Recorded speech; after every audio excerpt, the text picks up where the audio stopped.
Hello everyone, कैसे हैं आप सब। काफ़ी दिनों से मैं मुखर्जी नगर की समस्या के बारे में सोच रही थी, लेकिन मैं सोच रही थी कि मैं क्या बोलूं। अगर मेरे पास कोई समाधान ही नहीं है तो मैं क्या करूं। लेकिन मैंने सोचा कि कुछ तो करना पड़ेगा, आवाज़ तो उठानी पड़ेगी। क्योंकि मुखर्जी नगर की जो समस्या है, कोई भी मुखर्जी नगर की स्टूडेंट के साथ समस्या है या मुखर्जी नगर वासियों के साथ कोई समस्या है, तो वो ऐसा है कि जैसे मेरे घर की समस्या है।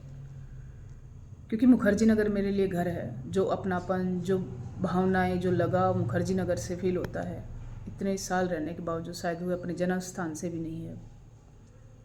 क्योंकि मुखर्जी नगर वो जगह है जहाँ पर हमने अपने सपने देखे। एक गोल्डन एज जो है उसको वहाँ पे हमने गुजारा कि 25 गज के मकान में रहकर अपने सपनों को आँखों में पाल के, लाइब्रेरी से रूम, रूम से लाइब्रेरी, कोचिंग, एक ऐसी ज़िंदगी कि वो मुखर्जी नगर में रहने वाला बच्चा ही फील कर सकता है। सब नातेदार, रिश्तेदार सब छूट जाते हैं सिर्फ एक सपने को पूरा करने के लिए कि कल हम ये बन जाएंगे और सब ठीक हो जाएगा।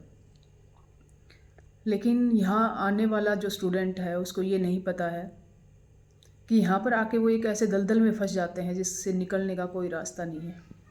क्योंकि जो सपना आप यहाँ पर लेके आते हो उसको पूरा करने के लिए सिर्फ यहाँ पर मरग मरीचिका ही हैं, जो अंदर से कुछ नहीं है, सिर्फ बार बार दिखाई देता है। ना वो स्टैंडर्ड है, ना वो क्राइटेरिया पूरा करते हैं।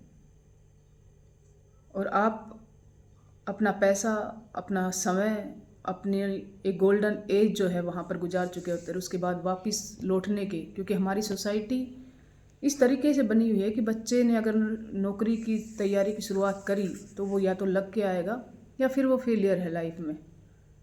उसको इस तरह से वो दिखाया जाएगा। स्पेशली जो आईएएस की तैयारी करते हैं बच्चे, उनके सामने तो बड़ा एक भयावह माहौल है कि उसके लिए वापस लौटना बड़ा इतना आसान नहीं होता।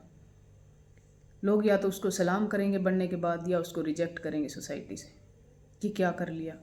लेकिन उनको ये नहीं पता कि उन्होंने जो पढ़ाई करी है वो शायद एक ऐसी प्रीशियस है कि वो देश को आगे बढ़ाने के काम आ सकती है, एक समाज को, एक घर को बहुत आगे तक ले जा सकती है। लेकिन आप देखेंगे कि पिछले दिनों एक जनसभा हुई और उस जनसभा में किसी को बुलाया गया कि वो भैया आएंगे, मुखर्जी नगर बचाएंगे। सबसे पहले तो मुखर्जी नगर में रहने वाले जो बच्चों की समस्याएं हैं, जो सरकार से रिलेटेड हैं, वो जो आने वाले हैं वो उसी सरकार के पार्ट हैं। क्या उन्होंने कभी सोल्व करने की कोशिश करी? यूपीएससी में ट्रांसपेरेंसी नहीं है। यूपीएससी में घपले जो हैं रोज़ के रोज़ आ रहे हैं। यूपीएससी आज तक अपने मेंस की कॉपी तक नहीं दिखाती।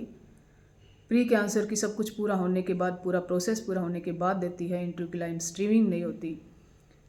जो सब्जेक्ट हैं, ऑप्शनल सब्जेक्ट हैं, उनमें डिस्क्रिमिनेशन किया जाता है। बहुत सारे ऐसे हैं। उसके बाद जो आपने ये घपले बीच में देखे, ये तो है ही हैं कि जिस संस्था का हम सब कह रहे थे कि भाई एक जो है एक बहुत ही डेमोक्रेटिक और ट्रांसपेरेंट संस्था है, वो संस्था जो है घोटालों से भरी पड़ी है। आप खुद मुखर्जी नगर में देखोगे कि टॉप 100 में कोई रैंक नहीं है, कोई भी रैंक नहीं है। और उसके बाद भी कोई हिंदी मीडियम से रैंक आती है तो कोई 1 आध 2 10, कोई छोटे मोटे अलाइड सर्विसेज में। और वो भी जो एसटी कैटेगरी है, एससी है, उसमें से कुछ दिख जाएंगे क्योंकि कट ऑफ बहुत कम जाती है।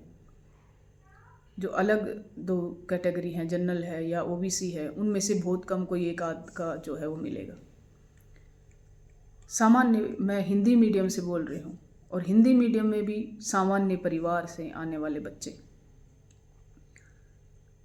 इसका मतलब तो कहीं ना कहीं कुछ अंदर बहुत कुछ चल रहा है कि सिस्टम में किसको बिठाना है, किसको नहीं बिठाना। चलो ये समस्याएं तो जो है सरकार से हैं हमारी। लेकिन मुखर्जी नगर के जो टीचर्स जो आज सड़कों पे दिखाई दिए, जो अपने को किसी वीआईपी से कम नहीं समझते हैं, बच्चों ने जब जब आंदोलन किए वो कभी जो है रोडों पर दिखाई नहीं दिए। मुखर्जी नगर में 2022 में आंदोलन हुआ। कोविड के कारण बच्चे जो है, हर एग्ज़ाम के बच्चे जो है वो ओवर एज हो चुके थे। उनके सपने जो है बीच में ही बंद हो चुके थे, बीच में ही ख़त्म हो चुके थे। लेकिन उनकी सुनने वाला कोई नहीं था। कोई टीचर जो है बाहर उठ के नहीं आया, ना किसी ने मीडिया में मतलब कोई बाइट दिया, कोई सोशल मीडिया में बोला या अपनी क्लास में बोला क्योंकि ये बड़े वीआईपी हैं, ये नहीं बोलेंगे इन सब चीज़ों पर, मना करते हैं नहीं हम लोग पॉलिटिकली नहीं जाएंगे, हम लोग ऐसे नहीं करेंगे, हमारा काम पढ़ाना है। लेकिन आज जब खुद पर आई तो रोडों पे आ गए। और फिर नाम क्या दिया उसको, जनसभा को, बच्चों को बचाने के लिए आए हैं मुखर्जी नगर में, एजुकेशन को बचाने आए हैं। एजुकेशन को बचाने नहीं आए आप लोग अपने जो आपने कुछ दुकानें खोल रखी हैं, बड़ी बड़ी शोरूम खोल रखे हैं, उनको बचाने के लिए आप लोग आए हैं। आप लोग अपनी जो मुखर्जी नगर में प्रॉपर्टी हैं उनके दाम ना कम हो जाएं, उनको बचाने के लिए आप लोग आए हैं। आप लोग ना तो रेहड़ी पटरी वालों के लिए आए हैं, क्योंकि रेहड़ी पटरी वालों को जो मुखर्जी नगर में तंग किया जाता है उसके लिए किसी ने आवाज़ नहीं उठाई। किस तरह से उनको बार बार इधर से उधर, उधर से उधर पैसे मांग की जाती है, किसी ने आवाज़ नहीं उठाई। ना स्टूडेंट के लिए किसी ने आवाज़ उठाई। जो डीलर्स हैं उनका धंधा बंद हो जाएगा, मकान मालिक हैं उनका किराया बंद हो जाएगा, तो उनकी आजीविका बंद हो जाएगी। लेकिन जब बच्चे इतने टाइम से रह रहे थे तो उनकी कोई सुनने वाला नहीं था। मकान मालिक तो बच्चों को इस तरीके से देखते हैं जैसे कोई ये मतलब पता नहीं कौन है जो यहाँ पर आ गए हैं, इतना एहसान उनके ऊपर करते हैं। मुखर्जी नगर में 7 बजे जो है पार्क बंद कर दिए जाते हैं। क्या बच्चे जो हैं छोटे छोटे मकानों में रहकर शाम को जो है पार्क में नहीं घूम सकते? एजुकेशन के एरिया में तो सब कुछ 24 आवर जो है वो लगभग ओपन होनी चाहिए, ये जो पब्लिक की चीज़ें हैं ये, ताकि बच्चे जो है फ्री माइंड से पढ़ सकें, सेफ्टी और सिक्योरिटी जो है वो महसूस कर सकें। गलियों के पे लोहे के गेट लगा दिए गए हैं, उनको 10 बजे बंद कर दिया जाता है। बच्चे उनको छलांग मार मार के ऊपर से जाते हैं, कुछ जो है इंजरी भी हो जाती है उनको। मुखर्जी नगर से गांधी विहार जाने वाली सड़क, मुखर्जी नगर से नेहरू विहार जाने वाली सड़क, इनको बंद कर दिया जाता है। और जैसे आप गांधी विहार में अगर आपको कुछ हो गया तो उधर कोई हॉस्पिटल नहीं है, निकलने के लिए आपको एक हाईवे का रास्ता जो है वो पार करना पड़ेगा और फिर जाके वो आना पड़ेगा। मतलब वहाँ पर जो रेजिडेंट रह रहे हैं, जो ओल्ड एज में हैं, उनका भी ध्यान नहीं रखा जाता है कि भाई वो कैसे रात के टाइम, लेडीज़ भी रह रही है, कुछ सिंगल वीमेन भी है, तो अगर उनको रात को कुछ हो गया तो वो हॉस्पिटल में मुखर्जी नगर की तरफ जीटीवी नगर की तरफ जाने के लिए वो कौन सा रास्ता लेंगे? या मुखर्जी नगर रहने वाले जो हैं वो कहाँ पर जाएंगे? अगर उनको हॉस्पिटल मुखर्जी नगर से बाहर जाना पड़ा तो सारी तरफ से बंद हो जाता है। ये क्या तानाशाही अपनाई जा रही है? क्या इनके लिए किसी ने भी आवाज़ उठाई? खाने की क्वालिटी इतनी गंदी हो चुकी है कि मुखर्जी नगर में जब बच्चा एक बार चला जाए, अगर वहाँ खाना खा के जो है कुछ सालों में ही जो है उसकी हेल्थ जो है ख़राब हो जाएगी। ये पीजीओ में खाना मिलता है, जो ओनर हैं जिन्होंने किराए पर मकान दे रखे हैं उनके वहाँ मिलता है, लेकिन किसी ने आवाज़ नहीं उठाई। उसके बाद कोचिंग माफिया, मैं तो इनको माफिया ही कहूँगी, क्योंकि जब रिजल्ट ना आए, जब आप किसी चीज़ के ईमानदारी से आप काम ना करो, आप रिजल्ट ना दे पाओ और आप रिजल्ट खरीदो, आप शो ऑफ करो ऐसे वो करने के लिए, क्योंकि पिछले कुछ टाइम में हर कोचिंग को जो है नोटिस भी आए हैं कि आपने फेक जो है रिजल्ट दिखाए हैं, न्यूज़पेपरों में खूब चर्चा में रहे हैं। वनडे एग्ज़ाम्स वाले तो आजकल फ्लैट देने की डिमांड की वो कर रहे हैं कि फ्लैट दिया जाएगा, गाड़ियाँ दी जाएंगी, वो रिजल्ट खरीदेंगे, आपको दिखाएंगे। हर बच्चे को ये लगेगा कि सिलेक्शन हो रहे हैं, लेकिन सिलेक्शन नहीं हो रहे, वो रिजल्ट खरीदे जा रहे हैं। ऐसे यूपीएससी में तो काफ़ी सालों से सूखा पड़ चुका है मुखर्जी नगर में।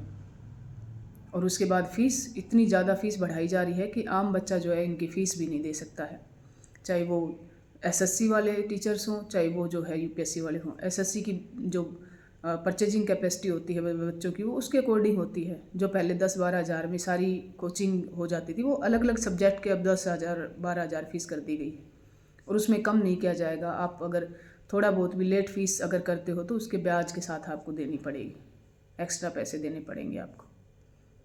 एक दिन भी आपने वो कर दिया तो आपको क्लास में एंट्री नहीं मिलेगी। ये टीचर्स हैं। अंबेडकर जी के नाम से एक योजना चलती है जो SC/ST के बच्चों के लिए एजुकेशन कोचिंग देने के लिए पैसे दिए जाते हैं दिल्ली गवर्नमेंट की तरफ से। सारे कोचिंग वाले उन पैसों को खा के बैठे हैं, किसी ने भी जो है उन पैसों का जो है यूज नहीं किया है, वो पैसे बच्चों तक पहुँचे भी नहीं हैं। तो ये है मुखर्जी नगर की सच्चाई। अब आप देख सकते हैं कि बच्चों को क्या करना चाहिए।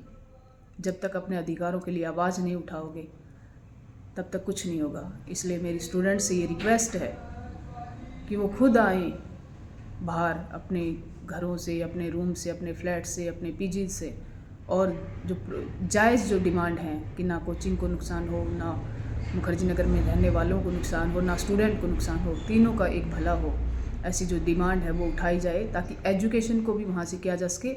और मुखर्जी नगर सिर्फ मुखर्जी नगर एक एरिया नहीं है, मुखर्जी नगर एक भावना, एक इमोशन है वहाँ पर, जो कई सालों में एक इकोसिस्टम जो डेवलप हुआ है बच्चों के लिए। मैं मानती हूँ उस चीज़ को, उसको हम कैसे बेहतर बना सकते हैं मिलकर, इन सब की तरफ जो है हमें आवाज़ उठानी चाहिए। बच्चों पर ज़्यादा भार जो है वो उसका ना पड़े, अच्छे से अच्छे रिजल्ट दिए जाए। मकान मालिक जो है बच्चों को स्वच्छता और सेफ्टी से रहने का जो है एनवायरनमेंट जो है वो देने का वादा करें। डीलर जो है अपना जो कमीशन है वो कम से कम लें, मकान मालिक अपना किराया कम करें, टीचर्स अपनी फ़ीस कम करें, ताकि बच्चे जो है एक अच्छी एजुकेशन जो है वहाँ से लेकर इस देश के कोने कोने तक जो है वहाँ से सिलेक्ट होके जा सके। मैं यही कहना चाहूँगी। इन्हीं बातों के साथ मैं अपने शब्दों को विराम देती हूँ।